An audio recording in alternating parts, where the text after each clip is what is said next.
can be built into the future, and that that people will make conscious efforts to reject those ways, and that really is as much at the foundation of community as the kind of structures of violence that make up the modern world.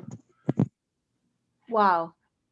I was just doing the communication things because apparently Debbie and Javier didn't have the links, and now they're here with us. So I miss part of what you're saying, and that's so exciting. Maybe I will just talk you later and just like, I don't know, call you and try to get and try to understand what was that about. But yeah, but now everybody's here, it looks like, yeah. Oh yeah, hey Gabi. Hello. Oh yeah, okay, cool. So Simona, do you want to facilitate, or Debbie? Who will want to facilitate? What is I'm an awful facilitator, but I can try. At times I must. So I asked Xavi, I still don't know how exactly pronounce his name, but he can help me. Did Xavi join already? No. Okay. So ciao Emily. I asked Xavi to join this evening because as a DiEM25 member, I've been involved in a project he's launching that is about connecting municipal realities all over Europe. And it had started as a conference that was supposed to be held in Amsterdam, connecting the fearless cities and the network of the former network of fearless cities, but also many other cities which have radical leftist government, like Barcelona and Amsterdam, or civic parties, let me use this term, that are in city councils and are promoting a civic vision of a radical kind. He asked me to network in Italy this kind of realities, but actually it's somebody from Naples who's doing this job.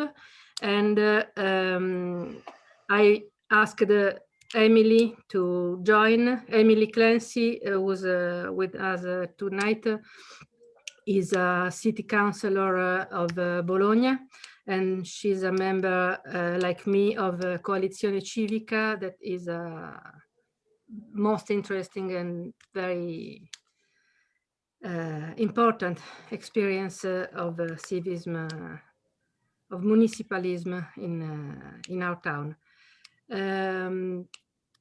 Xavi was supposed to tell us exactly what this project is.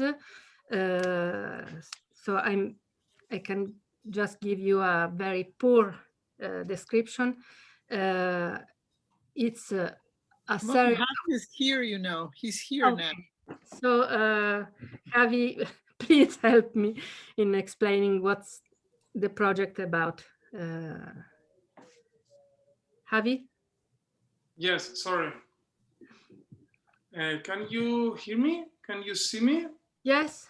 Okay, thank you. I'm sorry because I had some problems.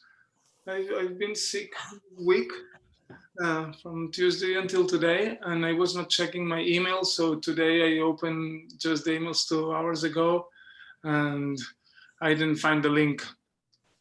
Sorry, Simona, and thank you for inviting me. shall I start explaining the project, or Yes, how, yes, please.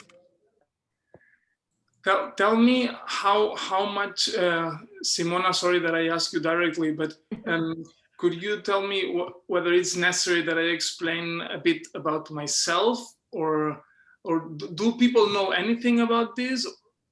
Oh, I just said that the project started as an idea for a conference in Amsterdam, and then it became more of a platform for connecting municipal realities.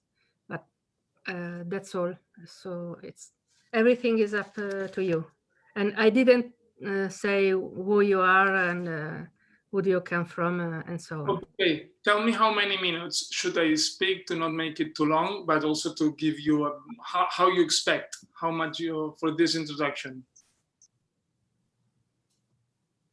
20 minutes or Okay. up to you. 5 minutes for introduction, and then yeah, and then the content. Yeah. I prepared a brief presentation. Do you think it's worth it that I use it? Yeah, I can share the screen. So Okay. you can share your screen if you have presentation. That's great. Yeah. Better than seeing my sick face, I think. Whatever. So, are you seeing now my screen? Yeah. Okay. Oh, no, not yet. We can't yet. Share the screen is down. You know, the screen button in the middle of the. Okay. No, I didn't know whether you did it, or now you're seeing my screen. Yes. Yes. Okay. I'm working this presentation. I officially make it as a worker of the city of Amsterdam in a program called Fearless Cities, and this decentralized forum that we are now talking about is part of this program, or this big conference called Cities for Change. I can't move the slides. Okay, yeah, I can. Very shortly, I'm 41 years old, from Barcelona. I lived also in Madrid. My political background is, I grew up after the fall of the wall. So basically the victory of capitalism over communism. And what I learned after that was basically, or the things that have a biggest impact in my political development, were the Zapatista movement, the anti-globalization movement.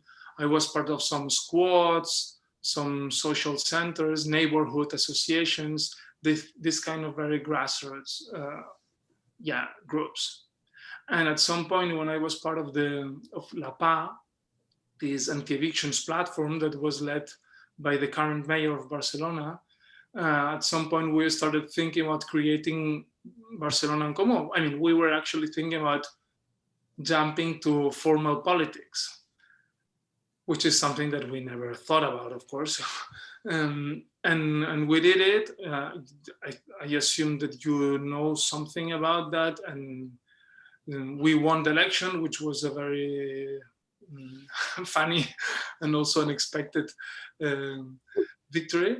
And in the process of what to do with this idea of jumping into official politics, we were thinking about two things. One, which kind of relationship we want to create it with the idea of a party when we considered ourselves a movement.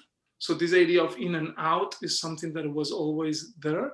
And the other thing is at which level, no? Because we had elections at the national level and also local. And we had a very long discussion, especially about this second point.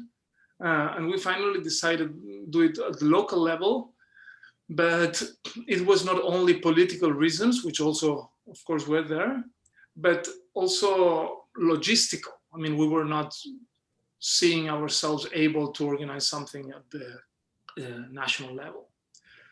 And then I was part of Barcelona en Comú as a worker, because I'm an activist in the organization, but I'm not working there anymore. And I was co-leading the international group of Barcelona en Comú. And of course, everything that I'm explaining is very long story short, but after meeting the first year and a half after winning the elections, we visited many people and we were visited by many people. And we accepted everything, any invitation or whatever. And after 1 year and a half, more or less, we were starting like assessing which are the lessons that we got after connecting so many people. And there were 3 things that we saw that most of the most influential, transformative, inspiring organizations had in common. The first one was that they were focused on the local level. The second one is that they merged this idea, they merged parties, or they were not against one of the 2 things, like the social fight and the political fight. And they also merged different people. They didn't have this idea of like, no, you're a communist or you're whatever. And the third one was a global approach. We are fighting against patriarchy, neoliberalism, growth, so problems that go beyond what we are fighting locally, because they are connected. And we organized this Fearless Cities Summit that maybe you know, in 2017 in Barcelona, which we expected would be a small event, but little by little it was growing. Thank you for Debbie for being here, because I was very glad when you accepted the invitation. Debbie was in Barcelona as well as one of the main speakers, and it was very nice because suddenly we connected with many people who were saying, "Hey, this length of wave resonates in some way." No, it was a good atmosphere, and then there were other cities who also organized regional Fearless Cities summits. These cities that are here organized one of them. And after or inspired or brought by this, there are 2 projects that came up. One of them is this idea of a European Municipalist Network project, which have these 4 activities. We are now working on a mapping of municipalist organizations, or proto-municipalist at the European. Everything is at the European level. Another group is Feminization of Politics. Another one is Municipalist School, and the other one is Communication Dissemination. All this is the consequence of some people who gathered around these Fearless Cities summits, and last year decided to write an application and to gather a couple of grants to set this project, which is now ongoing with these 4 activities. I explain this because even this is not part of what I'm actually explaining now. It's pretty connected, and I think it's interesting that you also know. So this was one of the things that very explicitly came up after the Fearless Cities Summits. And I think, and the other one is what I'm now explaining, which is this Decentralized Forum. Amsterdam is a city that has a pretty progressive government for 2 years. After, I don't know, 50 years or something like this of social democrats all life. The Greens won the last elections, and they made a coalition with the left. I don't know the name of the party in the Netherlands, and also the Social Democrats. And they created this program to support municipalism, which is what I'm working in or for. And they committed to support municipalism at the local level in their own city, at the European level. And they said that they would organize a Fearless City Summit in May of this year. This was the idea. I was hired with this idea. And of course, the COVID hit, and this is not possible. We can't gather like a couple of thousand people in Amsterdam. So we have been thinking and connecting people and thinking with them how we could readdress this energy and this, the energy and I don't find the word, the resources, the people like me working on this, all the connections, all the context done. And we're thinking now, we're preparing already this decentralized municipalist forum. We picked the word forum, pretty inspired on the World Social Forum. So the idea is doing something that supports an ecosystem, that doesn't get attached to one specific organization or that has a very concrete ideology. The idea is to accepting people who don't agree on everything, but which we all share the general idea, which I'm trying to explain quickly now. And the point of departure of this decentralized forum is, of course, taking advantage of the rising of Extinction Rebellion, Fridays for Future, and these neo-environmentalist organizations,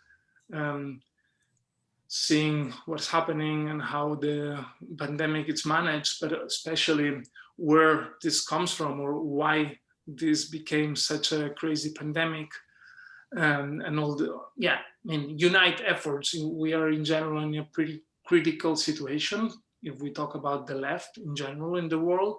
So trying to be helpful for this ecosystem or this world. So the idea is to organize something as hybrid as possible, which will be adapted to each place, depending on which are the conditions or the limitations that the law declares on any place. Decentralized, which means that it will happen in many different places, actually as many as possible, and as many people are interested, will provide funds to crazy, no? Will support the organization. The idea is to do, as I said earlier, something really open and co-organized, not having like boundaries between different affiliations or something in the city or town that organizes it. And including movements, but also inviting institutional people. So creating this,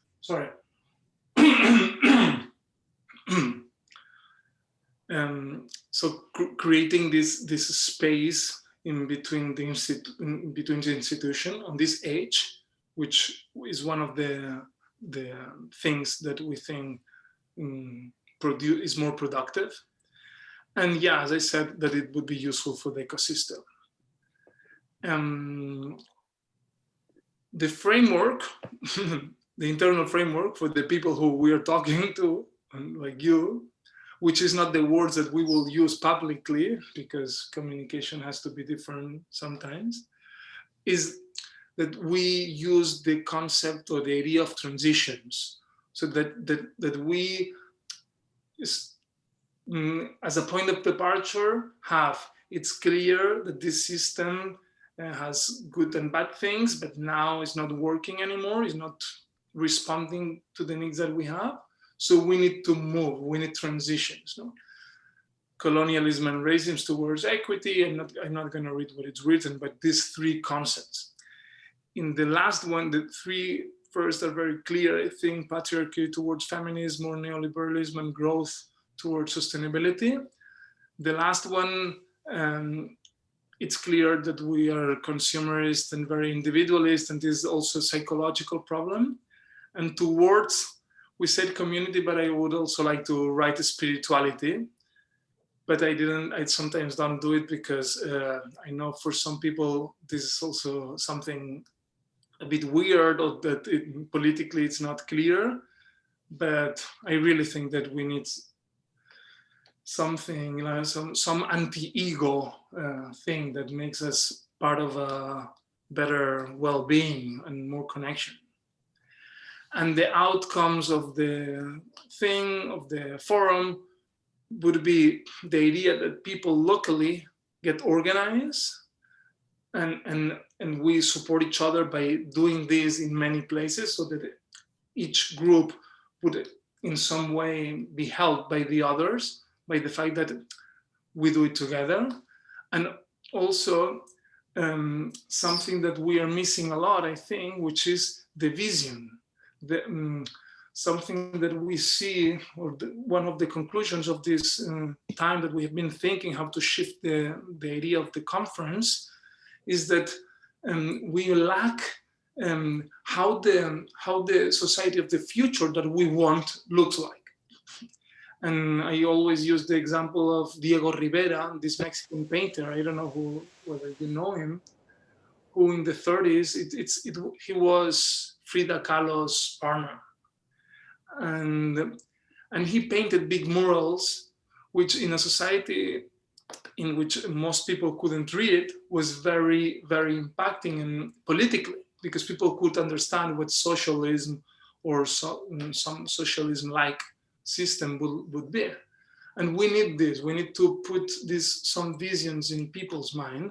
So we want to talk about this, about what is the vision, how and how and what we have to do to get there, which is the path. I hope I'm making not this too boring and too long. I'm finishing 3 minutes. Not boring at all. No, okay. Oh, it's really cool. Thank you. Because I'm trying to speak fast. I feel also a bit tired because I am still a bit weak. Okay, thanks. So how are we organizing this? Because as I said, our idea is to help the ecosystem to be something that is useful, to be very clear. As I said already with Simona when I talked to her, I'm an activist. I'm now working for the city of Amsterdam, and I feel a bit like, and my colleagues as well. No, I mean, we are using Amsterdam resources to do something that is useful, not for the Green Party or for the Progressive Coalition, which is pretty okay, but for something that is more radical than that. No? So the way that we are now working to put together people, to put people in contact and do this thing is first creating 8 tracks. 8, I'm always bad with words in English, and I put tracks in the presentation and maybe it's not the right word, trends or concepts or issues or topics. I read them, but ecological transition, with the idea of transition, technological transition, feminist transition, decolonizing transition, new economic model, which includes many things, of course, here, and public-civic partnership with this idea that we're doing like in and out, and this funds called Next Generation, because now we're seeing that there are many grassroots organizations working on these Next Generation funds. And the last one, housing, public space, the most classical concept of right to the city. And we're creating 8 working groups for this, in which each of them, a group of organizations who are like, I don't know, colleagues or people who we trust a lot or whatever. I say this to avoid, because they told me the other day to avoid specialist or something like this that gives them more relevancy. But organizations in which we trust. And in the case of ecological transitions, Friends of Earth, Ecolize, Transition Network, Extinction Rebellion, Fridays for Future, For Transiciones, Communities for Future. And they would set a document, a 2-3 pages document, in which they would, which our help, of course, we are facilitating this. We are asking always, especially for political vision and direction, and the idea is that we will support with work that part. So we'll ask them for gathering in 2-3 pages the main problem of this track, explained properly, but succinctly or shortly, which is the vision, the general vision of this, which are the path that we have to, the concrete things that we have to make to get there. And then some more information like links to videos, documents, and something deeper information.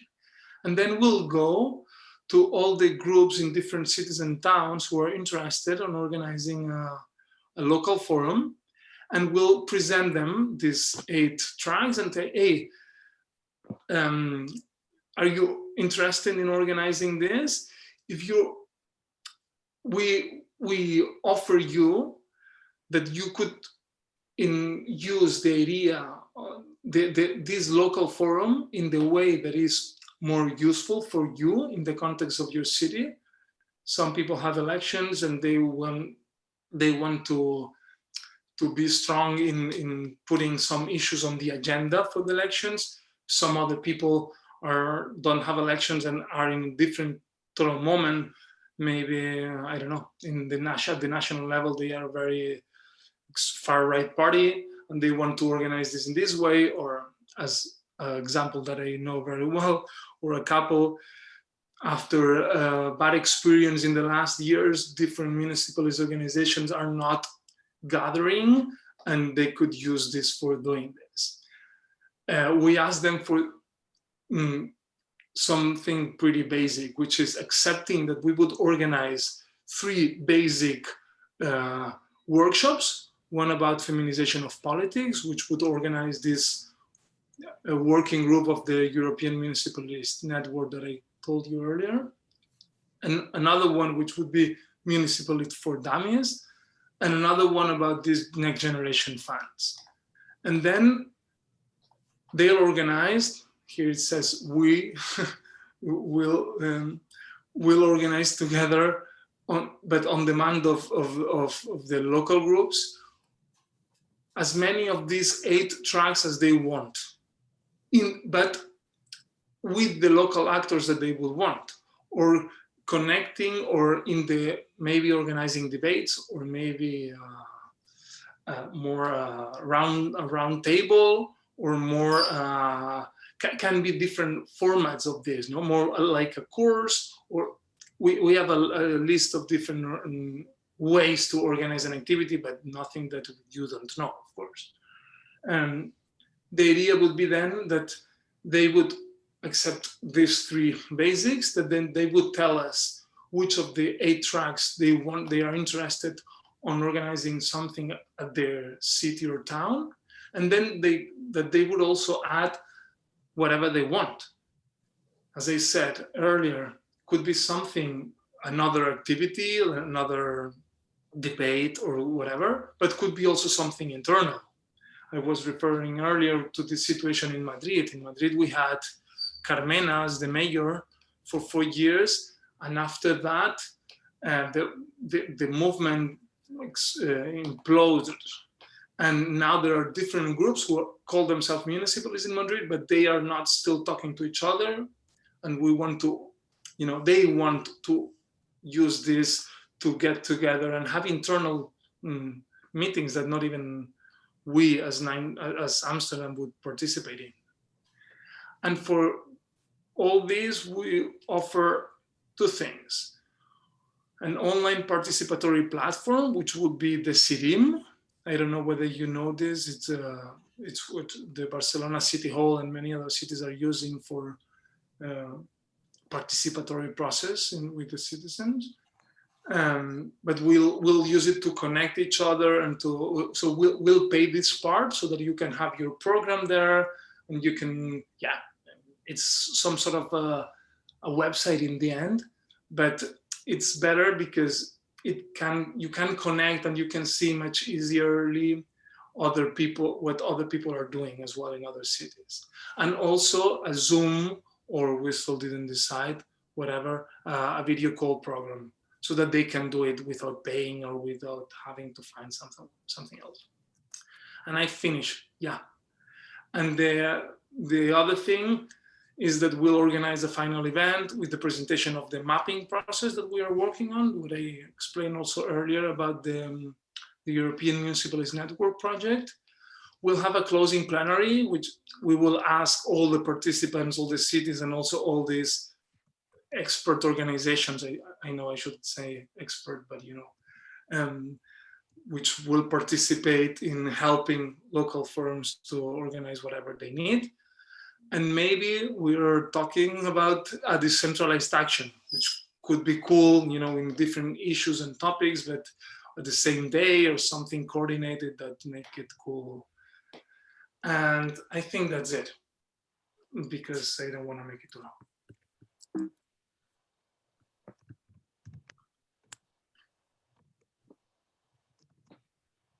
So, you know, I don't know how to be a facilitator, but I just would like to give the stage to anybody who wants to comment. Probably Debbie. No. If you want, I can tell you 2 more things in 2 minutes. I'm always afraid of being boring and too long, but maybe it makes sense because I also prepared 3 trigger questions. Well, one thought that I had was my understanding was that Emily has to leave early, like very soon. And I thought maybe it would be interesting, since she has to go in the next 5 or 10 minutes, just while she's here, to hear a little bit about her experience, perhaps in Bologna. So to take advantage of that, and then we can go back. Does that make sense? Yes. Emily, are you there? I am. I was just kicking my cat out of the screen. He's always in front of me. So that's unexpected, Debbie, but I'm happy to jump in. Thanks for the presentation. That was super interesting. And what I can say very shortly, because unfortunately I have a live event with Coalizione later and streaming shortly. But what I can say for sure is that we have really had great benefit from Fearless Cities and other meetings that we have attended as Coalizione Civica. We're a municipalist platform in Bologna, Italy, and we're on the opposition currently of a center left administration that was leaning much more towards the center, and obviously we're much more leftists than that. But it was just super useful for us to get to know other municipalists, which seems banal but often isn't, and see how different cities were tackling the same sort of issues. You know, a lot of the times as an administrator, you feel like it's your problem and it's specific to your city, and then you find out that, of course, even though they're in another country, there are activists exactly like you that are facing that same problem with your same mindset, and it's almost as if they were part of your same organization. And what we found is from that meeting and getting to know each other, recently we've been co-organizing some events online with Barcelona and Comú and other municipalist platforms, talking about specific issues related to the pandemic and how we're dealing with the I don't know, shortage of food, or, you know, access to healthcare or public transport, and how to reimagine those issues right now. For example, we had one on food, and the next one we're going to have is on right to housing, which is always a very important topic, I feel, for this sort of area of people, but particularly during a pandemic, you know, when having a house also means having the possibility to isolate, because even that sometimes is not obvious. So what I'd like to say is just, I'd like to, you know, be a testament to how useful these kind of networks and organizations are. We've definitely had great benefit, again, from being a part of the network. So whatever we can do to facilitate, you know, meetings, and if we can host webinars or events until we can see each other and travel, which I'm longing to, we're more than happy to do so. I'm not sure if that's what you were looking for, Debbie, but you made me jump in there, so that's what you're getting. I hope you have a great rest of the meeting, and I will ask you guys to fill me in later on what's happening. I'm sure Simona can do that. Thanks. Yeah, of course. So I just had told Emily, no, don't worry, you don't need to talk. So, but it's I was very happy to hear her. And in one of our next decision-making documentary, we'll ask Emily and other comrades from Coalizione Civica to tell us which is our decision-making process in Coalizione. So Debbie, would you like to add something on your part? Well, I mean, first of all, apologies to Emily. I didn't mean to put you on the spot. I just, having visited Coalizione Civica in Bologna and seeing how hard everybody is working there, and, you know, the tremendous work that they've been doing, I just wanted to make sure that Emily had a chance to say a few words, because it's really municipalism in practice. And, you know, it's a great example of some of the successes and challenges of doing municipalism. I would be happy. It sounds like Javi, you have a couple more things to add to maybe to your presentation. And if you want to do that, and then we can open it up for discussion, I can make a few comments, and other people as well. I didn't want to cut you off from your last few points that you had, since we still have plenty of time.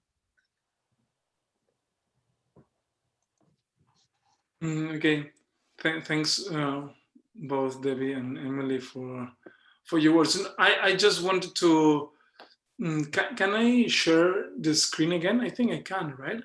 Mm-hmm. Are you seeing now my Yep. screen? Yeah. Okay. Oh yeah. Okay. Perfect. So just to finish, the idea is that you could follow the forum, either following what's happening in one place, in Berlin in this case, or what is happening in one track. So you say, okay, I'm more interested in comparing or, you know, following the different aspects or consequences in locally about this topic in different places. There are several cities who said that they are interested. I can't say that all these people would do it at all. I'm saying that all these people said, maybe we could organize something, and we are interested in keeping talking, and we are in talk with all of them. And then I just put these questions because one of the lessons learned, the most important for me in the last year, especially because only when I started working in Barcelona and Comoy, I started working internationally. Before, I always part of some way the World Social Forum in Italy, in South America, but not working And I wonder many times how worth all these connections, especially all these events are. And in this case, it has to be clear that this is something that has to be useful for the people locally. So we can't, we don't want to ask people to make an effort to do something for being part of this decentralized forum, but the opposite. Like, what do you need? What is useful for you? And we'll do it. I mean, of course, we'll need your contacts and we'll need your connections, but we are actually thinking more for political direction. Like, do you want to organize a workshop about pollution and all the problems with cars in cities, in your city? With who would you organize it? With someone from Coalizione Civica Bologna, with someone from Fridays for Future Italy, and someone from another local organization from Bologna, which is working on something related to ecologism. Okay, you give the 3 names to us and we organize it. Of course, this would have a danger if we would be asking generally to anyone in Bologna or anyone wherever. But we are addressing these questions to our people. We are pulling the threads of our connections, our contacts, our political colleagues for years in which we trust. And when we contact you guys, is because we trust in your assessment, or in the way you would use the forum, not just for your organization, but for the best for your city in a way, no, and for the municipalism in your city. And the questions, of course, are general, but what do you think would be cool to have in the program in Bologna? Which concrete steps are the city lacking or already doing in which of the tracks? Would you think about doing something coordinated with other places, other cities or towns? And what the last question, like, what do you see yourself doing? What are you doing that you can make it more visible and more, more visible, so that you use the excuse of Amsterdam launching this decentralized forum and the fact that many other people are doing it at the same time as a political statement. We are here as municipalists, and in Bologna, we are talking about this, and in this way. So the main question, I put these questions here, is like, how do you see that this could be useful for you? What do you need? What would you like?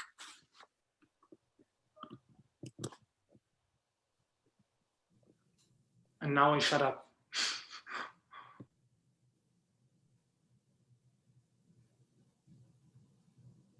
I don't see hands up.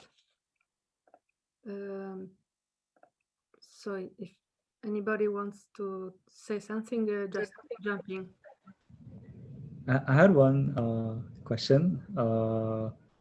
Firstly, thanks so much, Xavi, for the presentation. I was just wondering if you could just talk about the idea of municipalism. It's really new to me, at least. Like how it's different from, I think earlier in the presentation you talked about national level or like the state level. So maybe just curious about how like municipalism fits into that scheme,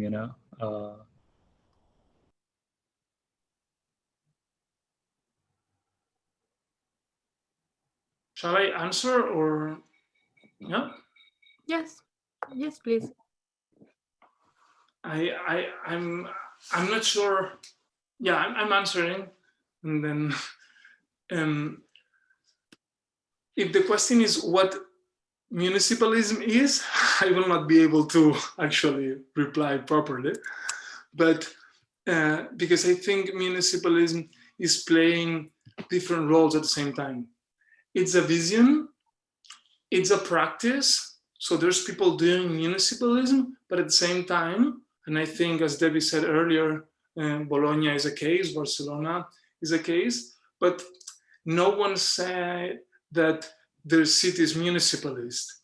Municipalism is in a way, I don't know, maybe it's from my age and my political background, but this idea of, as we now think that the idea of a party, it's a bit old-fashioned, that we need another tool, no? That we as activists or as the representation or the organization of the poor need something different as the party. We also need something different in terms of ideology. No? The idea of the communism or Leninism or anarcho-syndicalism is the answer that says everything and doesn't work anymore. And municipalism says something like this. Let's gather all the energy that we have locally. Let's create a real space of democracy locally. Let's respond what is happening. Let's relate to the conflict. Let's give space to those who usually don't have a voice in decision-making, which locally it's much easier because it's about our everyday life. It's not about macroeconomy or something that very little people understand. Let's organize here and let's hack the institution that is the closest to us, to the citizen, and let's see what's happening on this process. Because I think municipalism, I mean, if you read Debbie's father's literacy, which I did partly, it's not just about what you do locally, but the network that you create and how this new structure of power, institutional power, is built on not the idea of a people, that the Italian people or the Spanish people or the whatever people, but based on what people want locally in their place. Let's federate those needs. Let's put together and in collaboration all this, and let's make politics in a different way, not competing between countries, but collaborating between localities and municipalities, and let's create a new institutional world in a way. No? So yeah, it's different. It's difficult to say with municipalism. I would add to this more in terms of the practice, how municipalism works, that it's about life. It's about putting life in center. It's about care. It's about feminism. It's about sustainability. It's about happiness. It's about mental health. It's about, I hate mindfulness because it's so set, but yeah, we want to be people, normal people, have a normal life and living, and no one lives in a country. Everyone lives in their city or their town, or maybe in 3 of them because you move to each other. But you know, let's make the society and the institutions that they represent the will and desire of this society based as close as to what people want. And this is like building from local, no? I don't know. Sorry if Yash, did I kind of answer your question? Yeah, no, absolutely. Thank you so much. That was really helpful to understand, you know. Simona, please tell me if I speak too long because No. We have the gesture in case you don't speak too long. I can add something also Yeah. to that. First of all, Javi, thank you so much. That was a beautiful presentation, and also, you know, a wonderful definition and answer to that question. And the work that, as Emily said, the work that Fearless Cities inspired people have been doing, especially all around Europe, has been really tremendous. I think, you know, if I were to just add a little bit to Javi's definition of municipalism, you know, I would say also that the whole element, this grassroots element, is very important. And obviously, first of all, of course, municipalism is many different things in many places, and it spans a wide range, you know, from people who are just running people for office that have a program that are more, is sort of more oriented sort of towards a green politics, for example, to, you know, places where people are trying to think about a very radical form of municipalism that really seeks to empower people at the grassroots level by making even the function of electoral politics be dependent on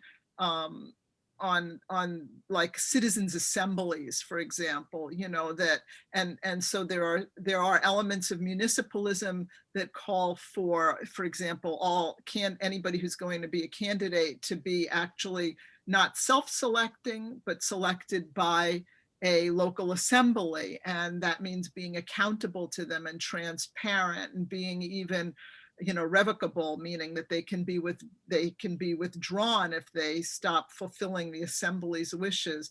And of course, you know, that's a kind of a municipalism that is, I think many people are striving towards, but that isn't always necessarily implementable, you know, on the local level, because there is that tension between sort of trying to be, once you're within a political superstructure, even like a city hall, trying to basically deliver for people and to be an effective representative within a municipality, but at the same time also very often the constraints of being within the institutions, but up against, you know, the sort of the social organizations, the people who are outside the institutions, that whole concept of, you know, 1 foot inside, 1,000 feet outside, is a tension that is one of the things that I think a lot of people within municipalism are sort of trying to, you know, work through. And the other thing I think that's very important, I think at least for most of the folks that I know who are engaging in municipalist politics, has to do with the kind of feminization of politics, which really focuses on, you know, a horizontal politics. It focuses on, you know, as opposed to hierarchy and typical ideas about efficiency and what politics should mean in terms of just being, you know, often a game that's more competitive, that really seeks to instead infuse our political landscape with a politics of caring, you know, with the politics. It doesn't mean just more women, it means literally changing the way politics is done. And there's been some great writing on that by people like Laura Roth, you know, and Kate Shea Baird, and that whole idea is continuing to be articulated. But you know, the other thing that I guess that I've been thinking about a lot is that when we think about municipalism, we really have to ask ourselves sort of a more foundational question, which is kind of, what is politics? What does it mean to do politics now? How do we do politics in a way that is really, in which we really, it's so often thought of something that is done to us by politicians. And so, you know, foundational, I think, to municipalism is that it gets away from representative politics into a much more grassroots, you know, self-expression of people in a given community. And so the question of how to help build institutional structures where that can occur, to me, really comes back to this whole idea of a kind of assembly democracy.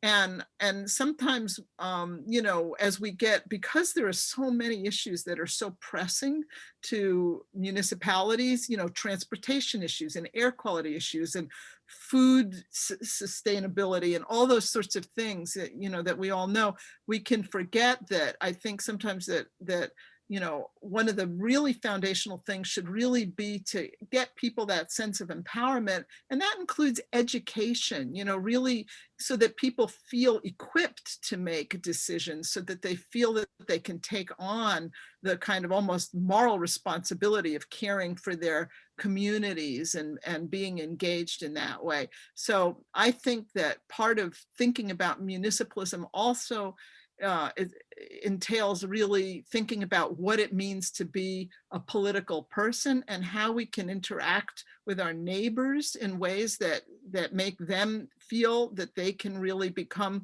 part of a process. And that, I mean, I said this, and Javi was very kindly mentioned the fact that I spoke at the Fearless Cities conference in Barcelona, which seems like ages ago now, another lifetime, right?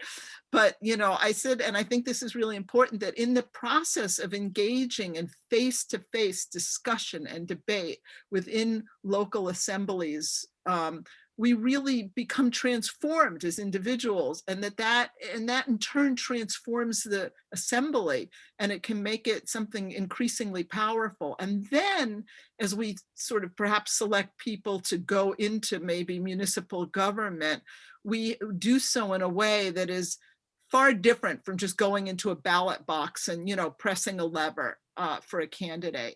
So I just wanted to throw that out there as part of the conversation, and excited to hear more from everybody. Tanya, would you add something? Yeah, so I'm new to this group, hello, and new to all of these, I mean, new to these ideas, but not really new. I'm based out of San Francisco. And Javi, thank you so much for that presentation. I've thought about these things a lot in terms of, we have a lot of issues in San Francisco, of course, around, yeah, divisions of party and identity politics. And I really would love to see these people talking to each other.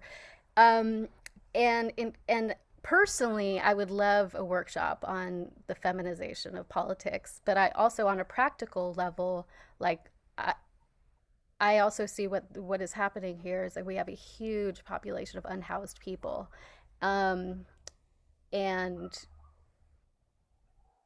also we have an epidemic of overdosing. We have people overdosing, and it's outpacing COVID deaths here in San Francisco. So what is addiction? People who are not connected.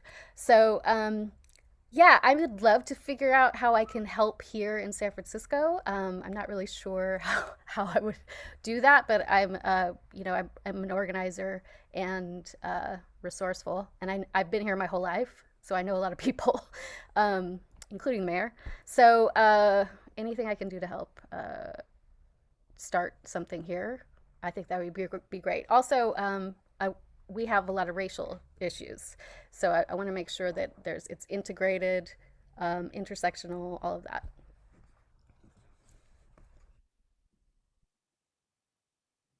Azize, please, how is your name pronounced? But thank you very much. Yes, Azize. Azize, thank you. Thank you. Hi, everyone. Firstly, I'm from Sheffield. I joined, and this last minute joining, which I'm very, very happy to be with you. And it was a great presentation. Thank you very much, Javier. Well, I have got one question, but before I ask my question, I would like to quote, Bookchin, what he says, that any organizational model should not be fetishized to the point where it completely contradicts the imperative of real life. So the question, how we see the imperative of real life? Are we really think that we are living in a capitalist system which structure hierarchically? And our dream, I mean, I'm going to ask this question, but at the same time, I would like to make clear definition about my position. I am not dystopic. I am definitely utopic. But at the same time, what I would like to underline, the challenges, it's much more important, not much more important, but it's very significant to reach our dream. So when Debbie just mentioned about the horizontal politics, I would like to ask, what do we mean when we say horizontal politics? Are we talking about expertise? Are we talking about being professionals? Are we talking about age? Are we talking about gender? And for example, if we are in an organization that's structured horizontally, and how are we going to make a decision? For example, if in a field that I am not very expert in it, I'm going to follow up. It will come voluntarily, most probably. But what about if there is any contradiction in this kind of circumstances?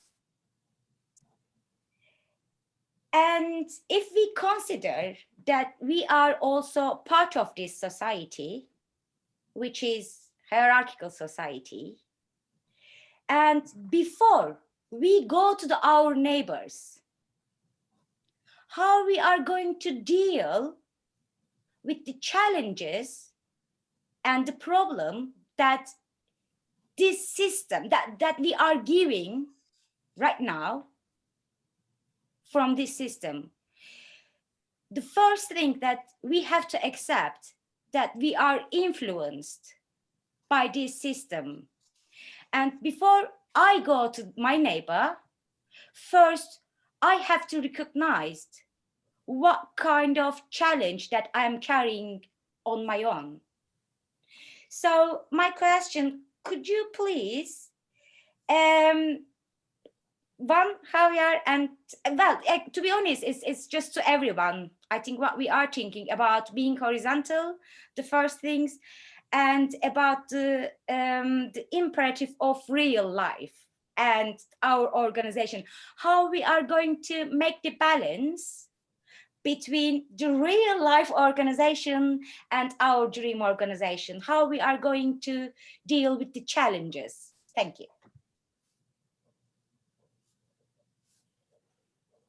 May I comment on this?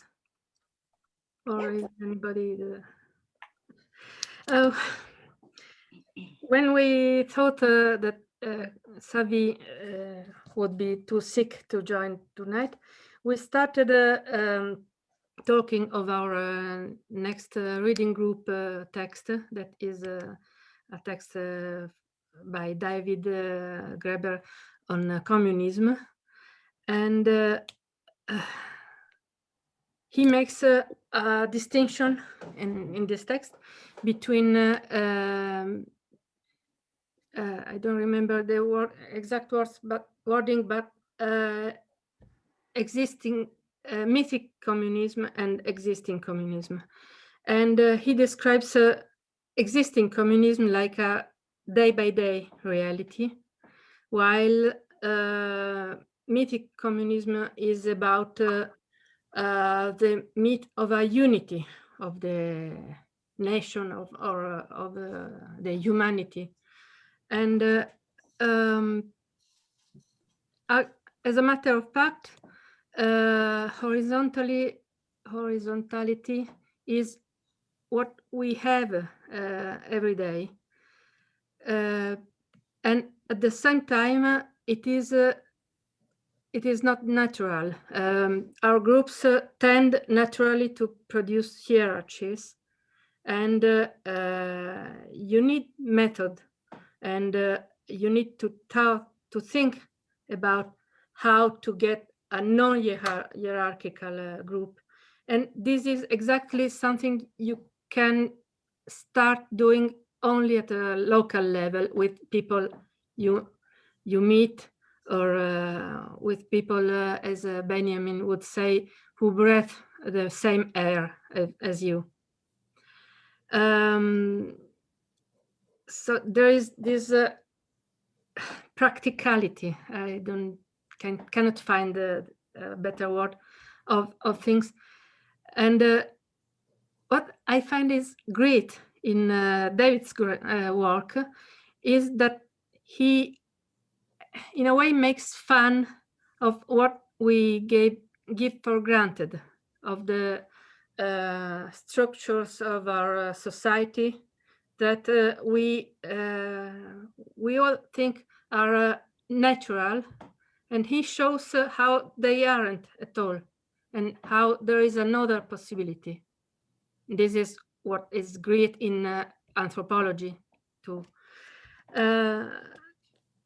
So I think we should be careful when we think of real life, because very often what we think is real life is but a possible interpretation of what happens to us, but there are other possible interpretations, and there may be another reality that is more horizontal than we think, and we just have to work on it, I think, and to create different structures that enhance this horizontality that already exists, I think, at least. And to the idea of municipalism and what has been said by Xavi, I am a member of Coalizione Civica too. I live in Bologna, and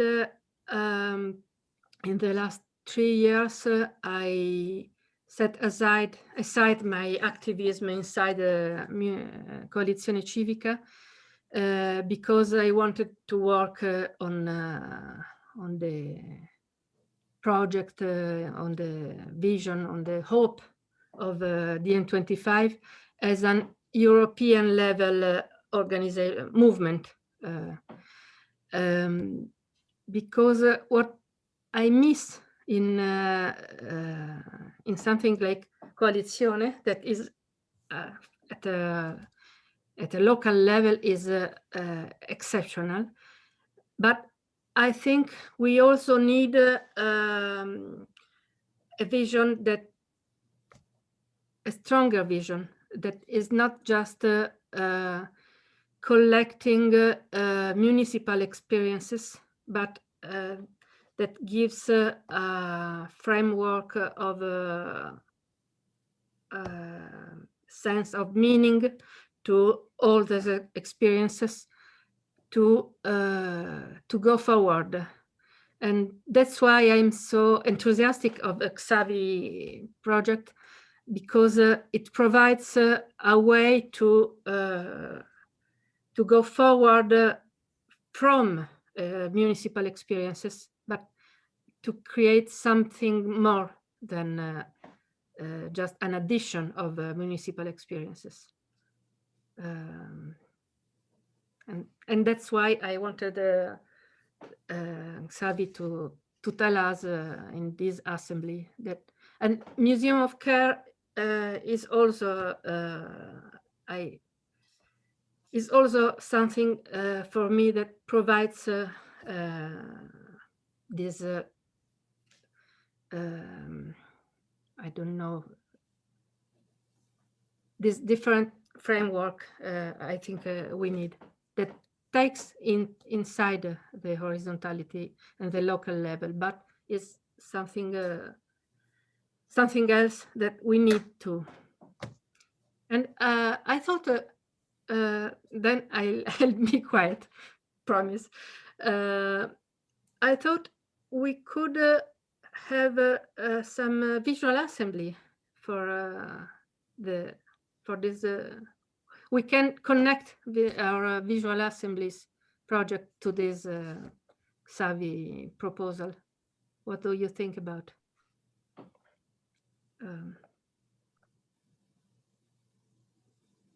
Sorry, that was it.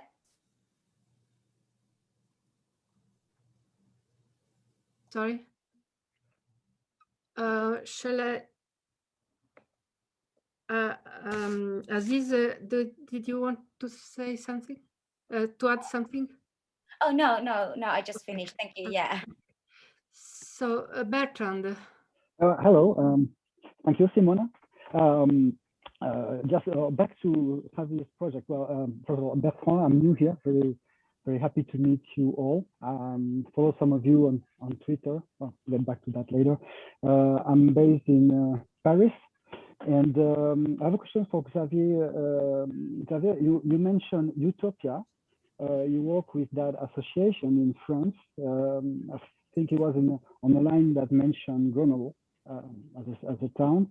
And Utopia main mission is to rescue, help, lodge, feed, educate migrants, people on the move. And I was wondering to which extent do you work with them? I happen to take duties with them, not at the moment because I'm working for the man, but I used to do some goodwill work with them. And do you work closely with them? And most importantly, and that can take us back to the previous question, do you associate them, migrants, to the assemblies, to the municipality, to the community? And because that can have a very important political impact, and that can be extremely meaningful, especially in France at the moment. Javier, are you still with us?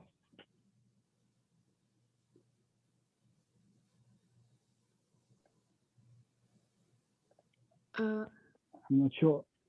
Yes, he was asking directly to you, Xavi. Yeah, Javi? Sure. Merci beaucoup. Oh, yeah. Wow, I have so many things to say that I will forget at least some of them. Thanks, Debbie, for you framed it as small comments, and it was even a better explanation that I made actually. I mean, if we, beyond this presentation, the idea of a race is already racist. No, this is clear. There's no biological justification for the idea of race. This is plenty, how you say, like justified, no, proved by science. So there's no doubt about this. So of course, municipalism with this universalist approach can't make any difference between people who is born here or there. There's no way that this could be even in doubt. No doubt about that, yes. Sure. Just to frame the general concept so that I know we would agree on that. And I think all municipalist organizations, both which are in office, as it happened, or in institution, and also those who aren't, deal with this in a very clear way. And it's definitely a condition that is feminism to include as many migrant people or migrant background people as possible. This is actually one of the tracks, and this is one of the things that we are trying to ask to people, and this is why I said very repeatedly, an open space, including everyone, with the idea of the forum, because we want to do something very diverse. We have some guidelines, we don't want to call them conditions, but we are asking everyone, for example, to organize all workshops and roundtables and whatever they would organize, or we would organize, to be at least 50% women. Unfortunately, we can't do this with 50% Black people in Europe, because this wouldn't be representative. And unfortunately, we are not there yet. But we'll try to do this as much as possible. This is definitely an issue. And let me finish with one last thing about this thing that you said. The rise of the right, of the far right in Europe, I mean, in the US, has been in the government for years, so is an extremely big danger that we are facing. We're discussing whether this should be a track or not. But putting this as a track would give them too much importance in a way, and we thought it would be better to fight against all that they bring, all their shit, let's say like this, with proposals, with our vision, and that's why it's not included anything specifically, or maybe you missed something on this regard. I hear you, but may I say that working with Utopia is, if this is the organization I'm thinking of, is a great opportunity to create a dynamic, with them. That is because they know how to reach out to them. You have to reach out to them because they don't even know you are doing municipalism, that they have a voice. And this is something we have to tell them. And they have also practices depending on their different cultures. They have media democratic cultures, and they can bring a lot, and making this visible where it is possible, and especially if you're working in the southeast of France with Utopia, it's something that can maybe, this can be a catalyst, and you can, and showing this is a very powerful statement, and can have can be a very vivid municipalism if you associate those people who have time, resources, and I'm not on universal grounds. I'm just on this ground of Southeast France, when a lot of there is a big flow of migrants coming through Italy. This is where Cédric Héroux, I don't know if you have heard of him, is a farmer that on a regular basis goes on trial because he has been hosting migrants in his farm. You have this, and Utopia, it can be a ferment for more action. You should say ferment. Really is. And what you think? I think we'll have next week. I don't know which day. I think it's next weekend, but I'm not sure. Maybe it's during the week. As I said, I've been out these last days because I was sick. But next week, I don't know which day, we'll have a meeting with all the French people who are interested. And Movementopia is one of the people who are chairing the meeting and facilitating. So I'm sure I think you know them better than I. But since you tell me this, I will bring this to them definitely, just to put clear that this is definitely something that we want to do. And then you can convene with them and the migrants that gravitate around them, that they help, and they try to bring to events, and that'd be great. I'm part of the organization somehow. I'm a member. Okay. Nika? Yeah, I have a question to Debbie. Maybe she can clarify for me.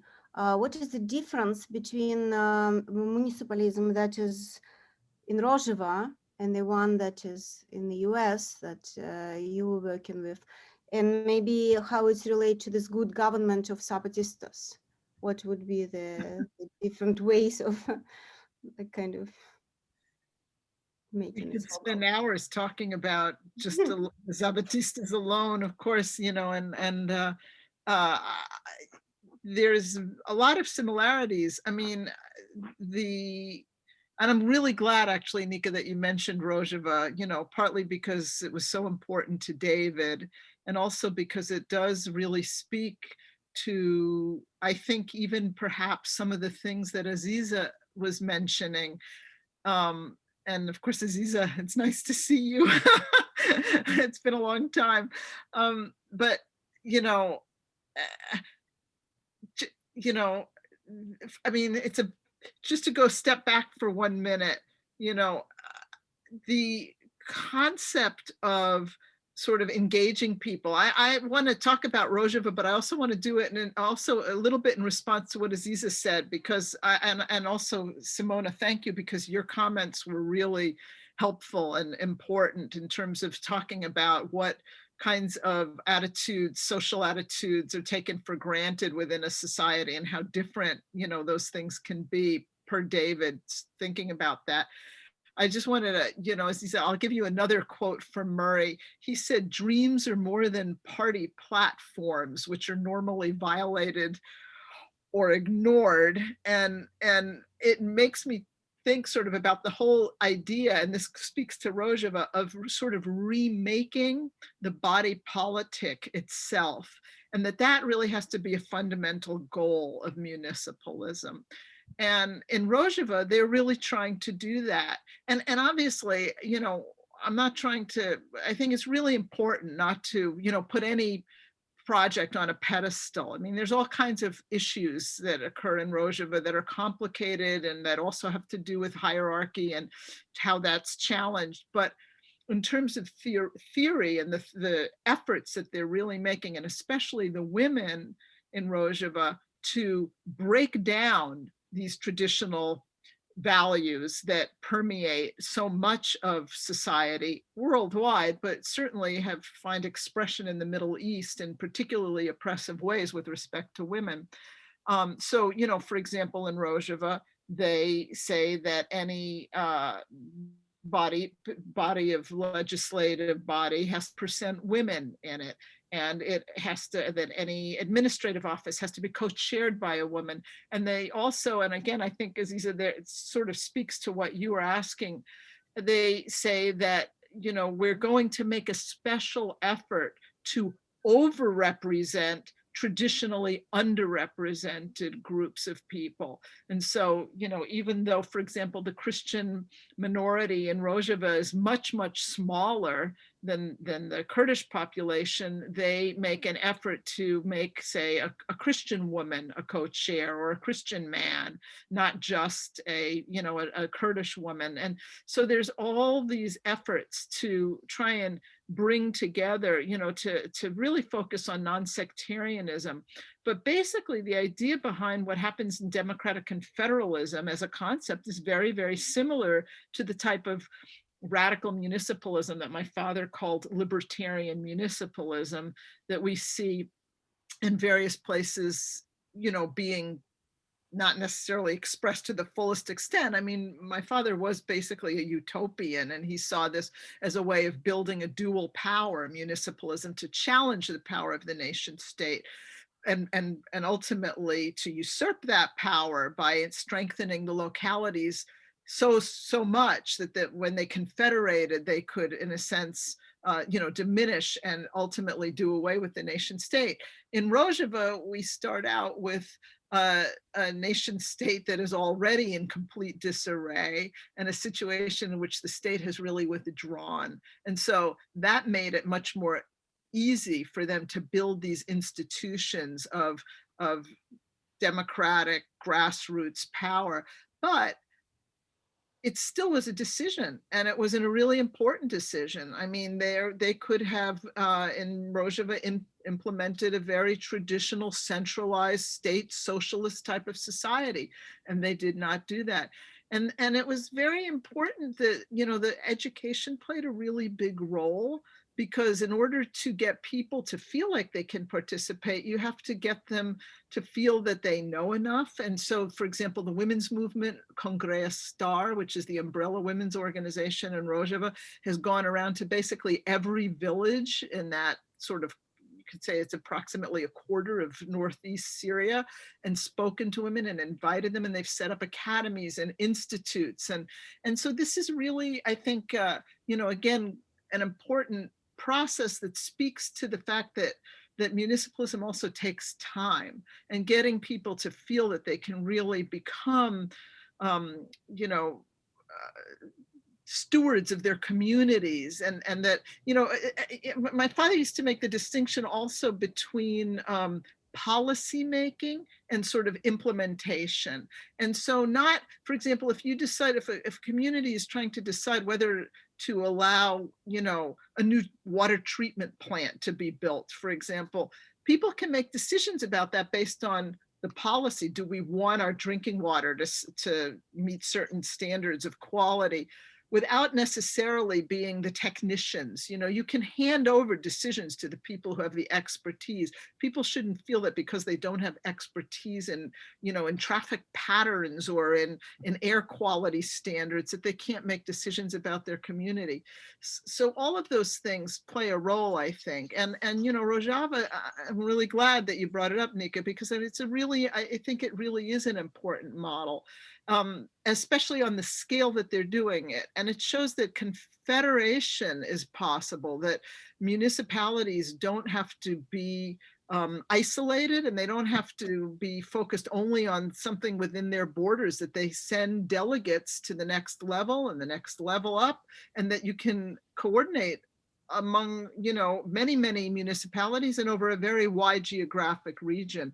And, you know, the Zapatistas have been doing a lot of these things also themselves for a couple of decades now, 3 maybe decades now. So they are also a very good model. I'm not as much an expert on that area, that region, but it's also the idea very much that, you know, women will play an important role, that they will have their own structures, like in Rojava, where they handle women's issues. And that this politics that's being created is going to be very antithetical to traditional concepts of state centralized socialism.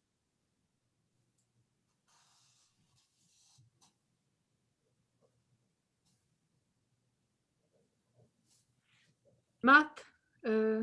Yeah, so tying into maybe some of the earlier comments about connecting to, I guess, people's realities in all this, it's one of the things I think about, like in the city where I live, in Baltimore, US, and just my own experience or opportunities to my local scene is also, there's probably a lot of people like me with, you know, 2 kids, ages 2 and 4, and, you know, a day job that they have to be able to support, pay rent, you know, pay the mortgage and food, and like finding ways, I guess maybe it's just an emphasis of finding ways to connect people in my situation, you know, parents, young parents of young kids who have all these big responsibilities. I want to how to connect that into the political scene is a challenge, but also like, how do we do that is my question.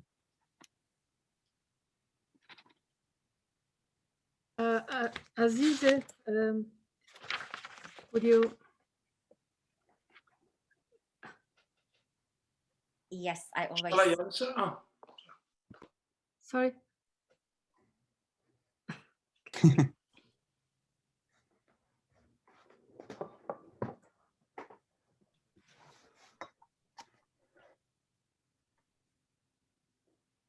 Shall I go, or are you waiting? I think so. Okay.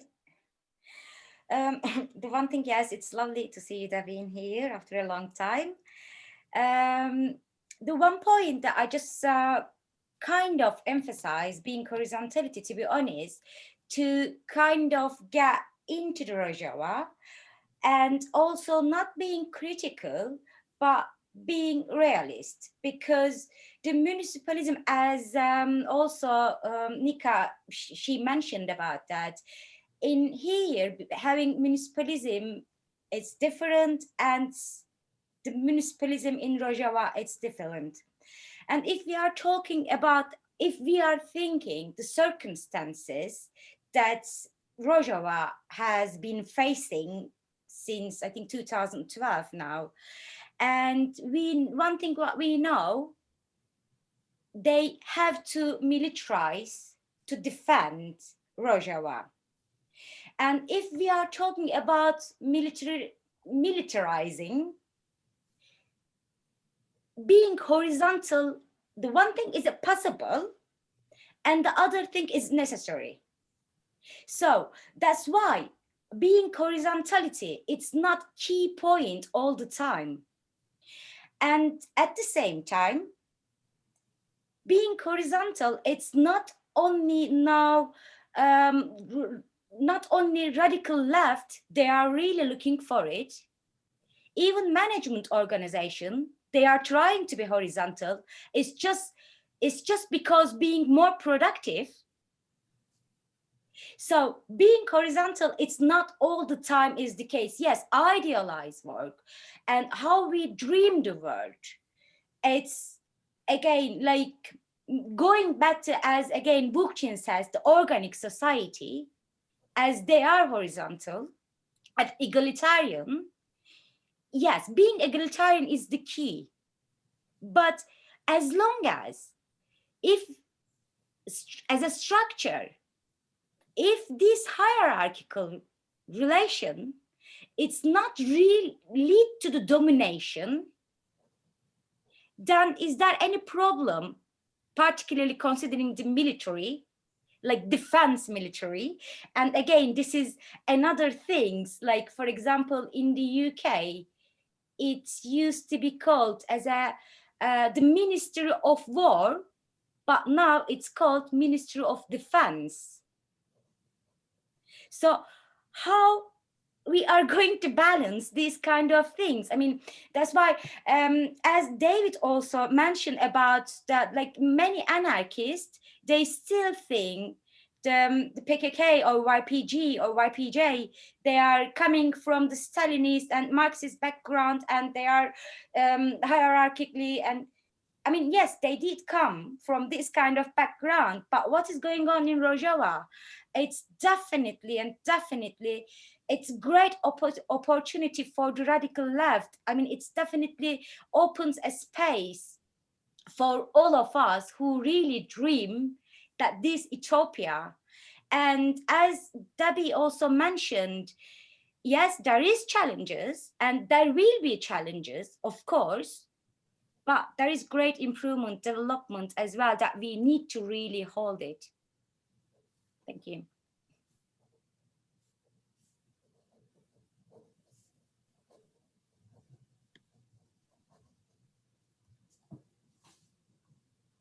Nika, please. Yeah, I just want to come back to the math question and then connect it to Aziza, because my understanding may be wrong, like in Rojava, in a way, you know, people were forced out of normality. So if you have two kids in a day job or a field, but you are attacked by ISIS, like the crazy guys, you know, like very crazy guys, you have to rearrange your social order, otherwise you just be dead or end up as a slave.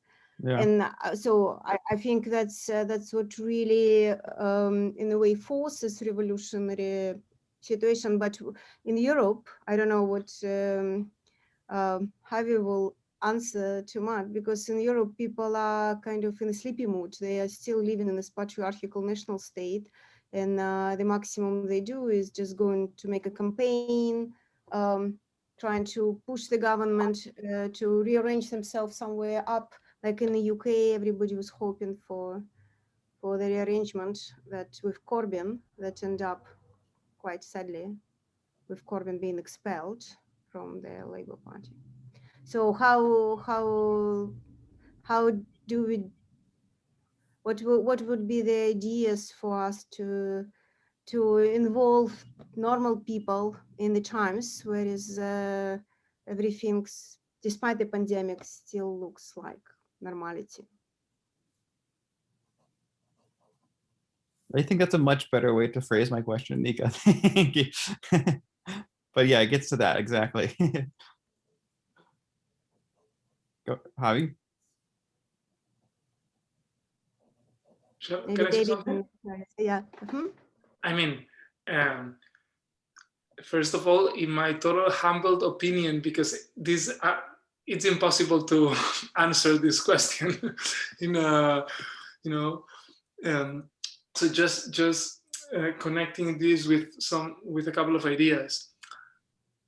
I think we are actually now for decades, but without realizing, and we're still realizing lately, that we are facing a shift in terms of how humans are living in the world, on Earth. We already did it.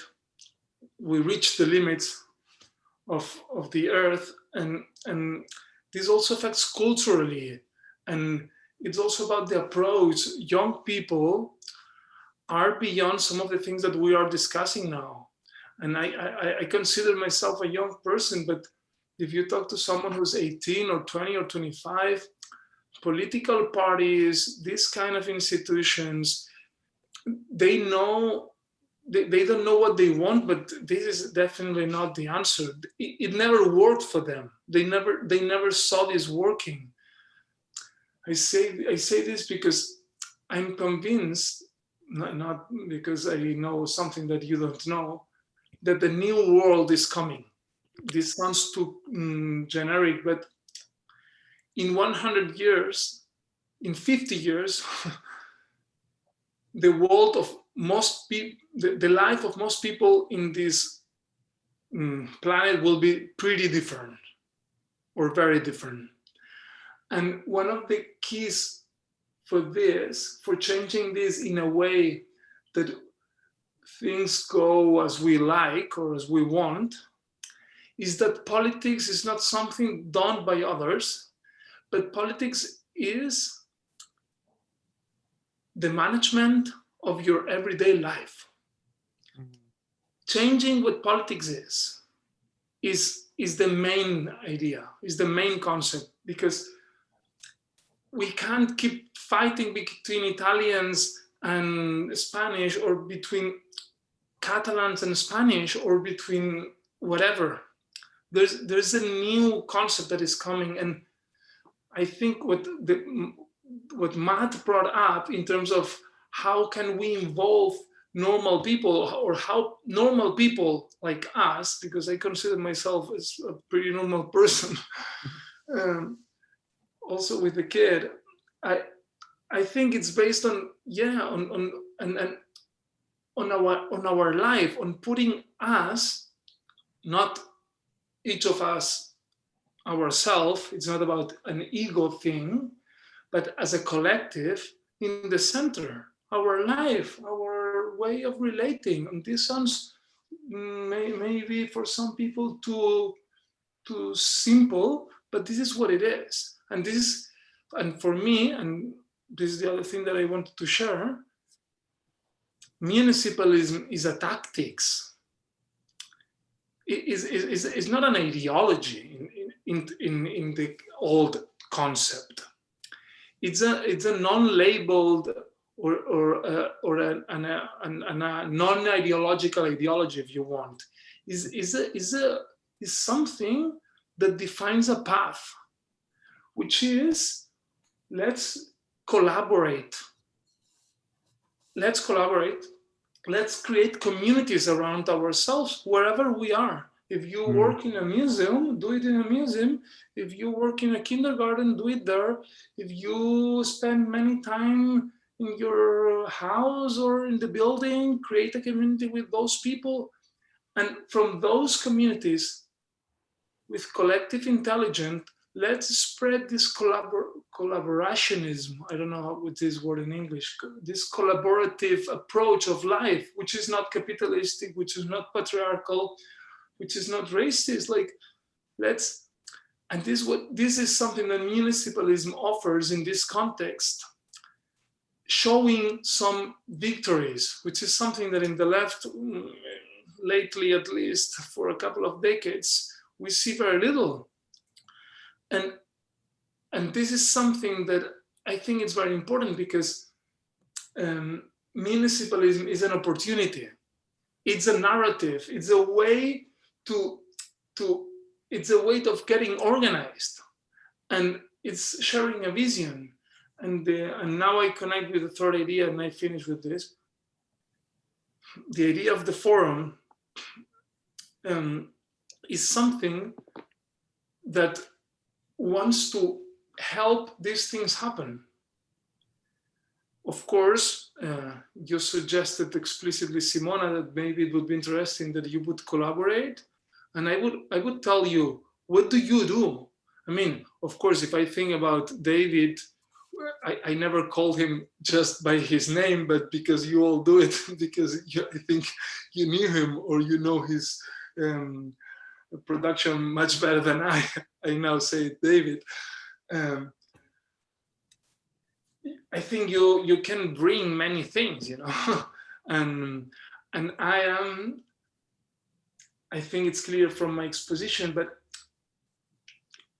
I think this anthropological, psychological also, and I would say spiritual, if it doesn't create any tension in anyone, vision is what is much closer to what we feel as a person, as what you are, than any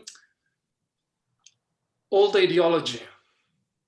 You know, anything that was written in a book, and because it was written like this, it has to work in all places the same. Municipalism can work differently in different places. Of course, we can't define a model that is working the same in Moscow in a small village in Nicaragua. This is impossible. It's this organic democracy that we have to build. And from this, what is coming, actually, we don't know, but I'm not afraid, because we are going in the right direction. If we are moving in this way, I don't know which institutions will we create in 20 years. I hope we'll write a new constitution for Europe in a democratic way, coming from local, but maybe it's not a constitution. Maybe it's another concept that we create, or maybe it's 25 different constitutions in 25 different topics. I don't know, whatever it is. The idea of one, just finish with the example of that David made with Rojava. They have 2 mayors for each municipality.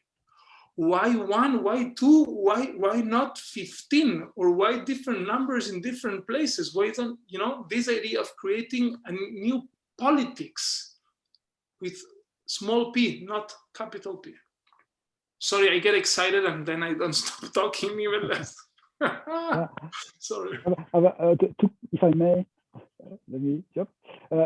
Just one question: why Europe first? Why Europe? Europe is rejecting people and camping on this wealth.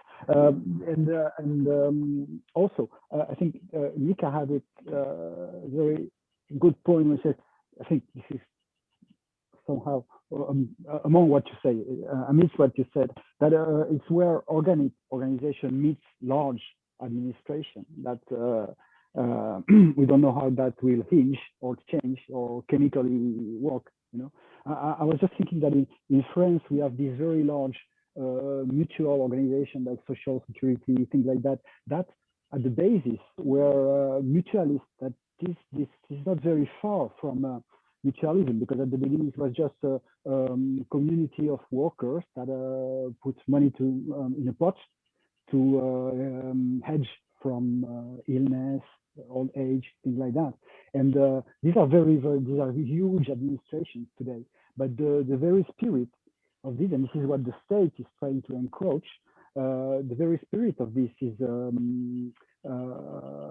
communist in a sense. You know, it's putting money in common to it's a common insurance, and those people who are close to those administration may well work or contribute to communities, municipalities, as well as for the state, to which in a way they are opponents, you know. But you have also all the large organization, industries, the state administration, central administration, and that's the unknown. I don't know how that can be dissolved or confronted, and that's a big question. I think this is about what you. This is not. I don't want to limit what you were saying, Nika, but this is what I heard. One of the resonances I heard what you were saying.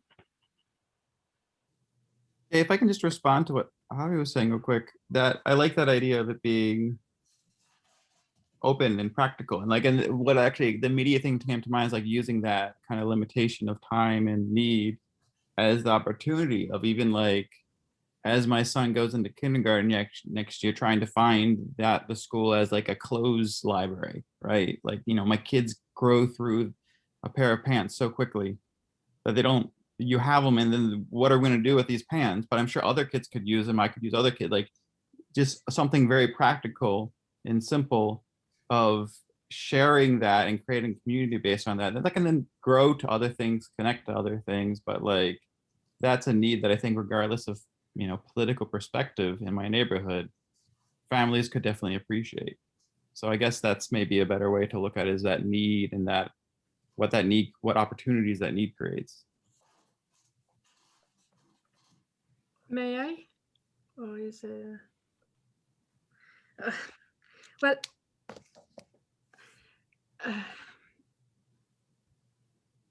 there, I don't know from where to start, but the most politically important experiences in Italy in the last 10 years, or maybe more, are squats that created communities around them. And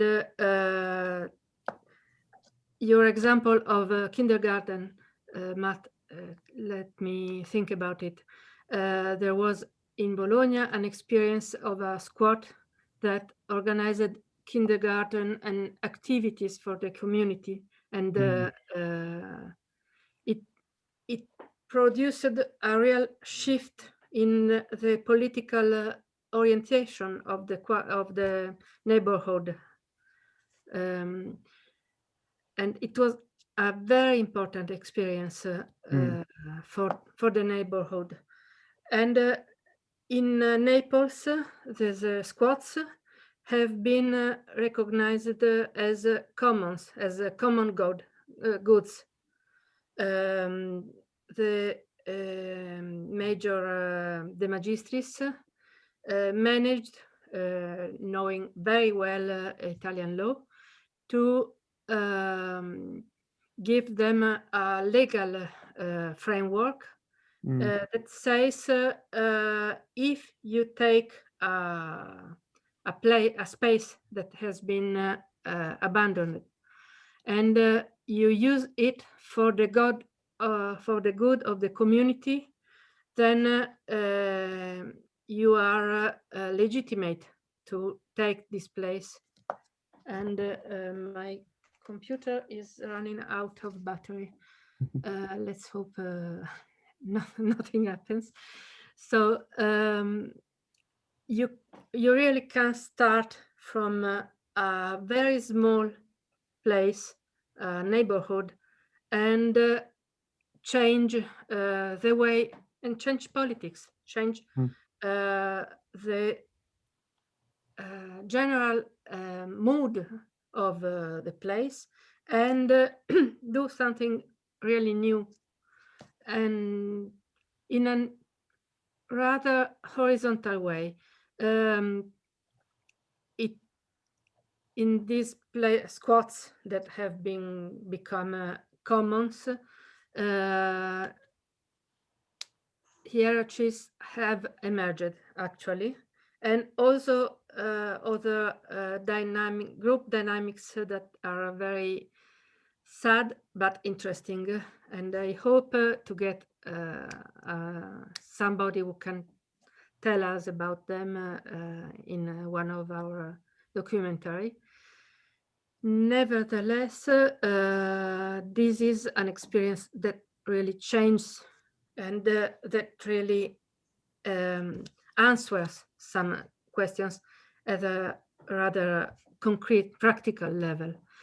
To answer to Aziz, I work in the health sector, but I'm not a medical doctor.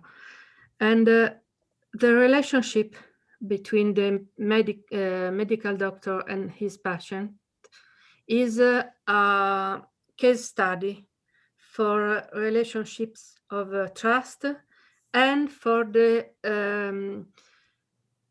agency. And in economics, there are some issues with trust and agency relationship. When I ask a medical doctor to be cured, I am the one who needs care. I am the one who knows about my body, but he is the one who knows how to care for it. So he has all the knowledge, and in a way, he is, I'm using he because it's a very male thing. He is the one who, in a way, he's an host telling me how much wine do I need. He's selling me a cure, sorry. And his knowledge gives him power on me. Nevertheless, the decision making on how to cure my body must be a negotiation. So it's not always necessary that hierarchy of knowledge produces domination. What we need to explore is the way we can have decision making that stays horizontal and that doesn't produce domination, but produce power in the meaning of power to do stuff, to create things together. A relationship that produces power but not domination is something that we must believe is possible, but we must find out how. And this is essential, in my opinion. Bertrand, do you still have a hand on because you want to speak, or you forget? No, sorry, I just left my hand up, but no, go on. Thank you. If we can interject a bit, I think Sky has a very useful announcement on this topic. Maybe Sky could briefly would like to speak. Hi, hey, I'm based in London. Yeah, so I've tried to come to these meetings for like nearly a month now. Yeah, I wanted to talk about the Social Centres Network at one point, but just I thought it was relevant. Yesterday, the coalition in Cornwall, it's called Resist G7. They launched publicly to build a coalition of resistance against the G7 in June this year. So there's going to be local actions and decentralized actions. And I just think it's something that obviously has a history going back to the Seattle and the alter globalization movement. And it's obviously a difficult year with the pandemic, but I think there's still a big hope to build something strong again, similar to Dissent in 2005, maybe Dissent Network at Glen Eagles. So yeah, please do check out the website. There's links to social media. I think there's going to be an email list and maybe even a network coming out of it. We tried to do it before in 2013, but it was difficult because it's in the north of Ireland. And then the week of action ended up being in London. But anyway, I've said a lot. And anyway, a network came out of that. And I think there's a lot of hope to kind of overlap networks as well going forward. So that was basically it. Wow, that sounds interesting. I'd like to speak in the, like, I'd like to hear more about it when you, I don't know, maybe in a future meeting when as you organize it and such, because it sounds like a really interesting thing that I'd certainly like to help with. So, or on the mailing list if you prefer, but yeah, definitely like to hear more about it. Yeah, maybe if you want, you can have a meeting just about this. Like we just had one meeting about this municipalist thing, and if you want, you can talk on a meeting, and we can about this topic. I mean, it's not so much a proposal, I guess, as like, I guess I still wanted to find out more about the Museum of Care and how that was being organized, because I'm still a bit confused. I didn't understand the reason for the use of the word museum and lots of things really. So I just wondered, yeah, how it was going, and yeah, whether working groups and things like that like people can get involved in, and seems to be quite discussion focused, which is important, but I was hoping there were going to be more practical things as well. So Nika, please. Yeah, I also want to make an announcement because actually this is like a longest meeting that we had for the, like, you know, we always were 1 hour, but this time it was kind of already like 2 hours, yeah, or more, or like, yeah, no more, no, 2 hours, yeah, a lot. So I just want to make an announcement that tomorrow we will speak on this documentary interview with Frank Wigster.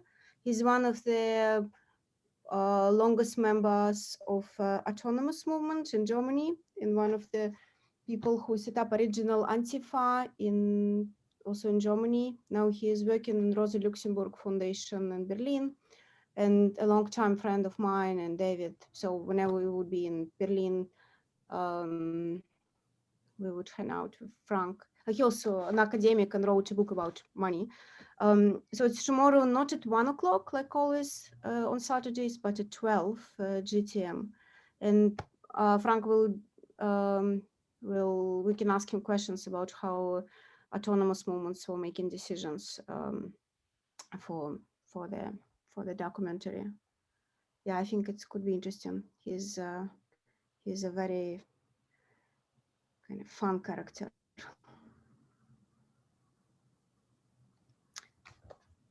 And I also want to thank you so much, Debbie and Xavi to come, and Simona for organizing this like amazing event. Xavi, Can I say something? 1 minute? yes. I think there's an important answer, or maybe important at least for, I think it was Bertrand who made it, and also for me, because I feel a bit bad because of it. And it's because why is this forum organized Europe-wide and not worldwide? The idea of organizing the Fearless Cities Summit, the original idea that Amsterdam had in mind, was to organize a worldwide municipalist event. But given the circumstances, which of course don't allow people to gather and to travel to Amsterdam, also make much more difficult in general to organize something. So we had to reduce the scale and the context, and we saw very difficult to do it beyond Europe. Even this was against all of us, and we felt, because of course we are anti-Eurocentrist and we don't want to look like, but you know, given the circumstances and also the institutional side, which is the government of Amsterdam, has a voice on this. So we finally did it at the European level. But I would love if next year this happens in the US or maybe worldwide, if this idea of this a decentralized thing is something cool. I would like to finish to give my email to all of you, or is it a good idea that I put it here, or you maybe, Nika and Simona, you want to send it later in an email, or with, I don't know. No, I can put it, of course. We can do both. We can share it in the mailing list of the museum. Okay, I will send you also the presentation and maybe some links. And my last call is, I don't know, with this idea that you were, I didn't get your email, your name. It was weird for me that Sky. This idea that you said about doing something in London, maybe it would be interesting in the local forum that is taking place in London, that you would also present this thing that is happening afterwards in June, and is like a presentation to other collectives and groups. I would ask you all to think how you can collaborate with this, and of course as a collective, how you can bring something to it in a way that is fruitful and useful for you. Because if it's for you, it would be useful for the ecosystem in general. Thank you, muchísimas gracias, Simona, por esta presentación, por esta invitación, Nika, and all the rest for all this time. Debbie, thank you very much. No, and I'm not a theorist, I'm an activist, I'm an engineer. I didn't read a lot, I read as a normal person, so I'm sure in some of my explanations I was not totally accurate with some concepts. Thank you very much to everyone. Your presentation was absolutely spectacular. Thank you. We all learned so much. It was wonderful of you to put it together, and with all those slides and everything, it was just great. So thank you so much. It was great to see you. And it was especially, above all, very inspiring. So we can all go onward and move forward. And it's very exciting, and we'll be in touch. Thanks. Simona also, great facilitating, great to see you, and look forward to being in touch again. Thank you. So next Friday, we have the reading group, and next Friday, the Friday after that, we'll discuss in the mailing list and in Discord. I promised that for tonight I would make some proposals about our Discord, but maybe next time. I was not prepared, actually. So thank you very much, everybody, and for I think Sky was asking what the museum is about, but I don't think we can talk of it now. It's a bit too late, so you have to join us next week for the reading group, and the week and 1 week later for the next assembly, please. So thank you very much, everybody. Adiós, hasta la vista, todos y todas. Au revoir. It was great. La victoria siempre. Bye. Thank you, siempre, comandante.